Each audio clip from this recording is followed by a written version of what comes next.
சபையில் எல்லாரும் கரங்களை இந்த பக்கத்தை உயர்த்தி இந்த பிள்ளைக்கு நாம் ஜெபிக்கலாம். ஹல்லேலூயா.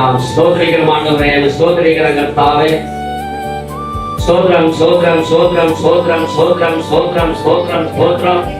ஏற்றும் இன்றும் என்றும் என்றும் ஆராதனை ஜீவனுள்ள தேவனே, ஜீவாதிபதியே, மகத்துவமுள்ளவரே, பராக்கிரமரே, சிறு பிள்ளைகளை எடுப்பத தடப்படாது என்று சொன்ன எங்கள் ஆண்டவரே இயேசு கிறிஸ்துவே, இதோ உங்களை தீர்க்கதரிசி கர்த்தாவே செய்கிறேன் என்று நாங்கள் கேட்டோம் ஆண்டவரே.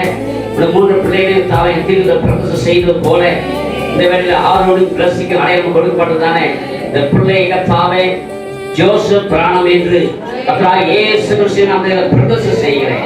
இந்த பிள்ளை ஆசீர்வதிக்கப்படுவதாக ஆண்டவரே. வளர்ந்த நாட்களில் ஆண்டவரே அந்த சாமியார் போல் ஆண்டவரே தேவ சமூகம் வளர்க்கப்பட பெற்றோருக்கு வளர்க்கத்தக்க போது ஞானத்தின் கிருபையும் தருவீராக.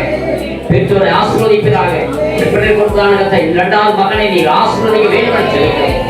சபையாக யாவரும் ஒருவனப்பட்டது போல நீர் வாசி ஆசீர்வதிக்கப்படுவார். இயேசு கிறிஸ்துவின் உயிர் சேர்ந்த நாமத்தில் ஜெபிக்கிறேன். God bless you. ஜோசப் பிராணம் கர்த்தர் ஆசீர்வதிப்பாராக. வளர்ந்து வரும் நாட்களில் ஒரு ஊழியக்காரனாக தேவனுடைய